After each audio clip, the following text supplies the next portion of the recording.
श्रोताओं नमस्कार। समसामयिक विषयों पर आधारित हमारे साप्ताहिक कार्यक्रम बातों बातों में के आज के अंक के साथ मैं विकल्प शुक्ला। श्रोताओं, पिछले हफ्ते हम बातचीत कर रहे थे भारत के संविधान पर और हमारे साथ थी संविधान के विशेषज्ञ गुरु घासीदास, केंद्रीय विश्वविद्यालय बिलासपुर के राजनीति विज्ञान और लोक प्रशासन विभाग में professor doctor Anupama Saxena. Doctor Saxena के साथ भारत के संविधान पर हो रही बातचीत को हम आज भी जारी रखेंगे। डॉक्टर सक्सेना, एक बार पुनः आकाशवाणी समाचार के इस कार्यक्रम में हम आपका हार्दिक स्वागत करते हैं।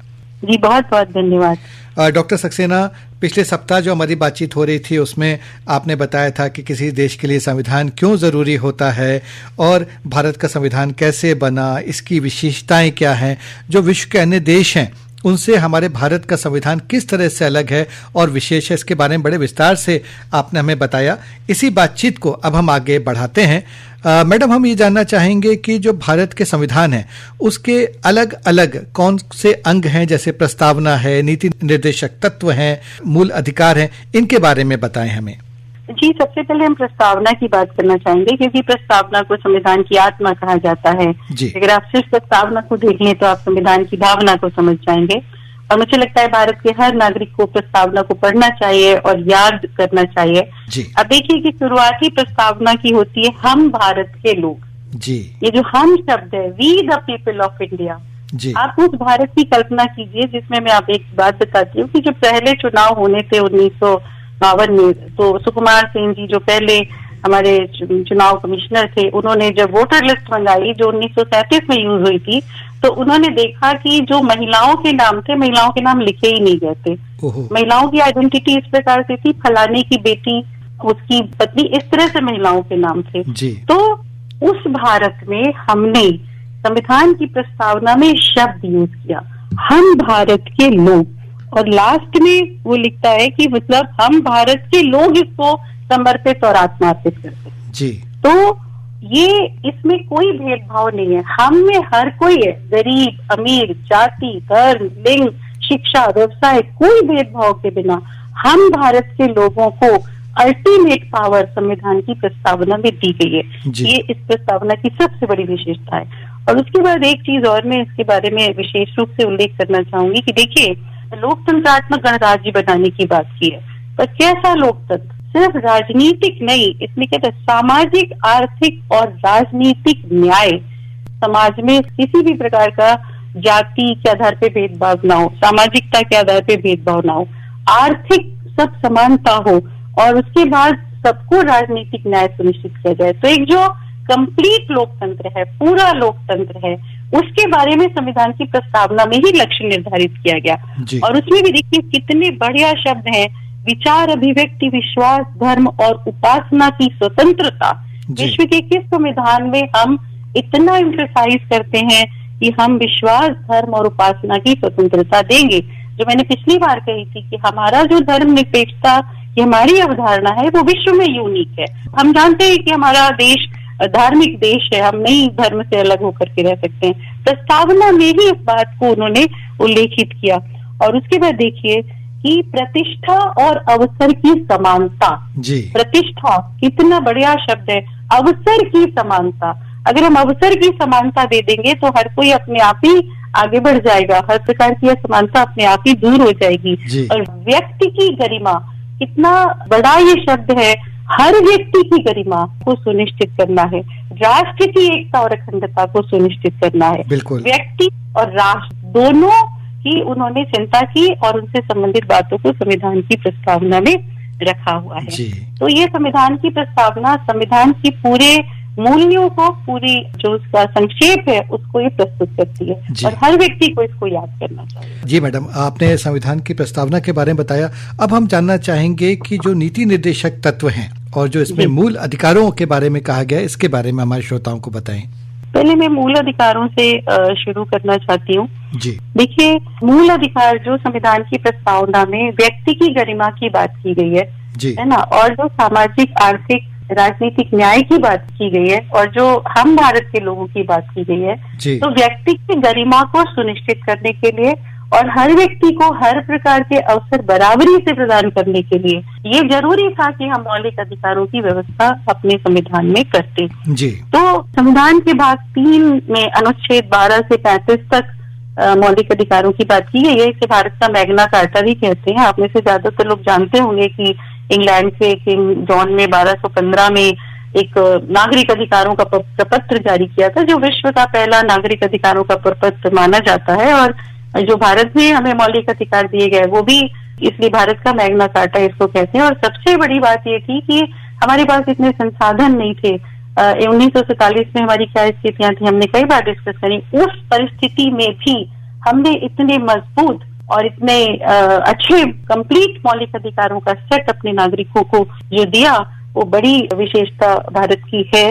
देखिए, ये जो है मूल संविधान में तो 7 अधिकार थे और 44वां संशोधन जब हमारा हुआ 1978 में, तो हमने संपत्ति के अधिकार को मूल अधिकार से हटा दिया, हालांकि वो एक कानूनी अधिकार के रूप में अभी भी है। और मूल अधिकारों की विशेषता ये है कि वो संविधान द्वारा संरक्षित हैं। मतलब किसी के अगर मूल अधिकारों का हनन होता है तो वो सीधे सुप्रीम कोर्ट में जाकर के अपनी अर्जी लगा सकता है, उसको डिस्ट्रिक्ट कोर्ट या हाई कोर्ट में भी जाने की जरूरत नहीं होती है। और जो मुख्य मूल अधिकार हैं, थोड़ा सा ब्रीफ में उनको जानने की कोशिश करेंगे। जैसे समता का अधिकार है, कानून के समक्ष सब समान हैं। आप देखिए कि जो कानून के समक्ष समानता को सिर्फ हमने मौलिक अधिकारों में नहीं रखा, उसके लिए पूरी प्रोसेस है। बाद में जो PIL आई, अभी जो देखिए कि फ्री में विधिक सहायता वगैरह के कंसेप्ट आए, वो इन मूल अधिकारों को वास्तविक रूप में प्रदान करने के लिए ही ये सारी व्यवस्थाएं की गई। कानून के सामने सब समान है। धर्म, जाति, इस आधार पर कोई भी भेदभाव कानून के समक्ष नहीं किया जाएगा। अब देखिए कि सामाजिक जो भेदभाव था उसके लिए व्यवस्था की गई। छुआछूत का अंत किया गया। हम जानते हैं छुआछूत कितना बड़ा अभिशाप था। किसी भी दुकान में, होटल में, कुएं में, तालाब में, किसी भी सार्वजनिक स्थल पर किसी को भी उसका उपयोग करने से रोकने कोई अधिकार किसी को नहीं है। हर व्यक्ति का सार्वजनिक संपत्ति पर बराबरी का अधिकार सुनिश्चित किया गया। देश जो जाति भेदभाव से जकड़ा हुआ देश था, उसमें ये कितना क्रांतिकारी कदम उस समय रहा होगा, ये हम और आपको सोचना चाहिए। स्वतंत्रता का अधिकार दिया गया। भाषण और अभिव्यक्ति की स्वतंत्रता का अधिकार। देखिए, हमारे देश में तो शुरू से ही शास्त्रार्थ की परंपरा रही। कोई भी राजा के दरबार में जाके चैलेंज कर देता था कि और उसकी बात को सुना जाता था। और जैसा मैंने आपको बताया कि संविधान सभा में भी प्रेस को और आम जनता को आने की बात की थी। तो एक विचार और अभिव्यक्ति की स्वतंत्रता सबको दी गई। ये स्वतंत्रता लोकतंत्र को सही मायने में प्राप्त करने के लिए जरूरी होती है। हमें संगठन का अधिकार दिया गया, यूनियन बनाने का अधिकार दिया गया, प्रदर्शन का, धरना का अधिकार दिया गया। भारत में कहीं भी आने जाने का अधिकार है। किसी भी हिस्से में हम जाके, भारत का एक नागरिक कहीं भी जाके रह सकता है। हम कोई भी व्यवसाय चुन सकते हैं। जिस देश में जाति के आधार पर व्यवसाय निर्धारित होते थे, उस देश में सामाजिक परिवर्तन का ये बहुत बड़ा कदम था कि हम कोई भी व्यवसाय कर सकता है। जीवन की रक्षा, दैहिक स्वतंत्रता का अधिकार दिया गया। शिक्षा का अधिकार लाया गया भाग में। और देखिए, शोषण के विरुद्ध बंधुआ मजदूरी, जो बेगारी थी, उसको खत्म किया गया। बच्चों से जो मजदूरी ली जाती थी, उसके प्रतिबंध लगाए गए। आस्था और प्रार्थना की हमें आजादी दी गई। माइनॉरिटी को पूरी इतनी बड़ी सुरक्षा हमने प्रदान की। उनको अपने इंस्टीट्यूशन खोलने की, किसी को भी अपने धार्मिक स्थल चलाने की और उसका मैनेजमेंट करने की हमने स्वतंत्रता दी। शिक्षण संस्थाओं में भी हमने धार्मिक शिक्षा और उपासना में उपस्थित रहने की स्वतंत्रता दी। अल्पसंख्यकों की भाषा और संस्कृति को संरक्षित करने के अधिकार दिए। अल्पसंख्यकों को शैक्षणिक संस्थाएं स्थापित करने का अधिकार दिया। और इन सब के ऊपर हमने एक अधिकार ऐसा भी दिया जिससे कि ये सारे अधिकार जो हैं वो संविधान के संरक्षण में आते हैं। अगर इनमें से किसी का भी हनन कोई भी करना चाहता है, यहाँ तक कि सरकार भी, तो न्यायपालिका जो है वो इनकी प्रोटेक्टर के रूप में सामने आती है। तो मौलिक अधिकार दरअसल जीवन जीने की वो अनिवार्य परिस्थितियां हैं जो अगर नहीं दी जाएंगी तो संविधान की प्रस्तावना में जो व्यक्ति की गरिमा की बात है और जो सामाजिक, आर्थिक, राजनीतिक न्याय की बात है, वो लक्ष्य पूरा नहीं हो पाएगा।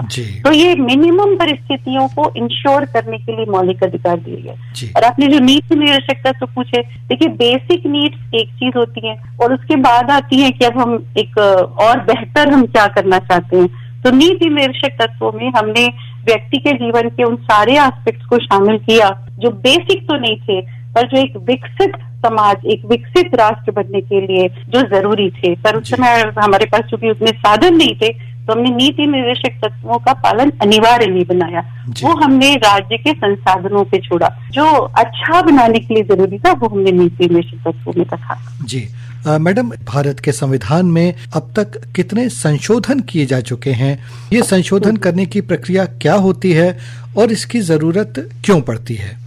देखिए, अभी तक जितना मुझे पता है 106 संशोधन किए जा चुके हैं भारत के संविधान में जी। और जैसा हमने चर्चा की थी शुरू में कि भारतीय संविधान में संशोधन की जो प्रक्रिया है वो भारत की परिस्थितियों को ध्यान में रखते हुए बनाई गई जी। तो कुछ तो कॉमन चीजें हैं, जैसे संविधान संशोधन की जो भी विधेयक है वो संसद में ही पेश की जा सकती है, उसको हम राज्यों में विधानसभाओं में नहीं प्रस्तुत कर सकते हैं जी। पर हमने एक क्राइटेरिया बनाया, मतलब संविधान के जो कुछ प्रावधान हैं जैसे उनको हम संसद में साधारण बहुमत से उनमें हम परिवर्तन कर सकते हैं। जैसे कि नए राज्यों का हमको गठन करना है, हमको मध्य प्रदेश और छत्तीसगढ़ को अलग अलग करना है, या हमको किसी राज्य का नाम परिवर्तन करना है। ये जो चीजें हैं इसमें हम संसद का जो साधारण बहुमत, जो उपस्थित सदस्य हैं और जो मतदान कर रहे हैं, अगर उनमें से 50% लोग इन सारे मुद्दों पे सहमत हो जाते हैं तो हम संविधान संशोधन की प्रक्रिया को आगे बढ़ा देते हैं जी। पर फिर एक दूसरा थोड़ा सा हम रिजिड हो जाते हैं कि जैसे हमको मौलिक अधिकारों से संबंधित कोई संशोधन करना है, हमको राइट टू प्रॉपर्टी को हटाना था, राज्य के नीति निर्देशक तत्वों में हमको कुछ संशोधन करना है, तो फिर हम क्या करते हैं कि संसद की जो कुल सदस्यता है उसके 50% से अधिक, फिर उस सदन में 50% से लोग ज्यादा हों और जो मतदान करने वाले लोग हैं उनका हमको 2/3 बहुमत चाहिए होता है। क्योंकि संविधान के जो ज्यादा महत्वपूर्ण प्रावधान थे उनमें संशोधन के लिए हमने थोड़ा कठोर हो गए। और फिर हम सबसे ज्यादा कठोर होते हैं जब राष्ट्रपति के चुनाव की प्रक्रिया हो, संघ और राज्यों की शक्तियों के बारे में कोई बात हो, उच्चतम न्यायालय के ऊपर कोई बात हो, तो हम बहुत ज्यादा कठोर है हमारा संविधान। हम कहते हैं कि विशेष बहुमत है, मतलब 50% और उपस्थित रहने वाले 2/3 सदस्य। उसके अलावा हमने कहा जितने भी राज्य उस समय होंगे तो आधे राज्यों की सहमति भी हमको जरूरी है, तभी हम कुछ भागों में संशोधन को कर सकते हैं, अन्यथा हम नहीं कर सकते हैं। ये बात है कि उन आधे राज्यों से सहमति की कोई समय सीमा नहीं निर्धारित की थी। जैसे जब याद होगा आपको GST वाला जो आया था बिल, उसमें राज्यों से भी सहमति ली गई थी जी। और इसके बाद जब इन प्रोसेस से पूरा हो जाता है तो वो राष्ट्रपति के पास जाता है और राष्ट्रपति के पास अगर इस प्रोसेस से कोई पास होके बिल गया है तो राष्ट्रपति के पास उसको वापस करने का या उससे असहमति का अधिकार नहीं है, उन्हें उसको स्वीकृति देनी ही होती है जी। और मूल संरचना में संविधान की संशोधन नहीं हो सकता है। ये सुप्रीम कोर्ट के कई निर्णयों में ये बात है कि जो संविधान की मूल भावना है, मूल संरचना है, उससे कोई छेड़छाड़ नहीं की जाती जी। मैडम, एक अंतिम सवाल, भारत विश्व का सबसे बड़ा लोकतंत्र है, इसे एक सफल लोकतंत्र बनाए रखने में भारत के संविधान की कितनी बड़ी भूमिका मानती हैं आप? ये बहुत ही आपने अच्छा क्वेश्चन किया है। देखिए, ये बात सच है कि भारत विश्व का सबसे बड़ा लोकतंत्र है और अगर अपने आसपास हम देखें तो पूरे साउथ एशिया में या लैटिन अमेरिका में या अफ्रीकन कंट्रीज में जो हमारे साथ स्वतंत्र हुए थे, हम आज की डेट पे गर्व के साथ ये कह सकते हैं कि हमारा सबसे बड़ा ही लोकतंत्र नहीं है, उन सारे देशों से सबसे ज्यादा स्वस्थ और सबसे ज्यादा मजबूत लोकतंत्र में हम रह रहे हैं और ये हमारा सौभाग्य है। और इसका बहुत ज्यादा श्रेय हमारे संविधान को जाता है जो परिस्थितियों के अनुसार कठोर और लचीला होता चला गया। देखिए, संविधान एक प्रकार से हमारे लोकतंत्र का संरक्षक ही है, क्योंकि लोगों को तो वही अधिकार देता है ना।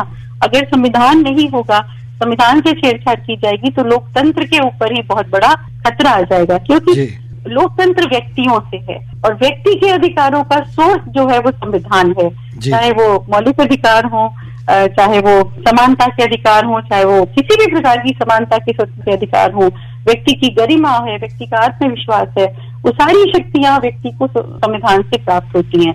तो संविधान सिर्फ लोकतांत्रिक उन प्रोसेसेस का संरक्षक नहीं है कि भाई चुनाव समय पे कराने हैं, हमको चुनाव की प्रक्रिया निर्धारित है, गलत होगा तो न्यायपालिका है। जो व्यक्ति की सारी शक्ति है वो संविधान से ही आती है।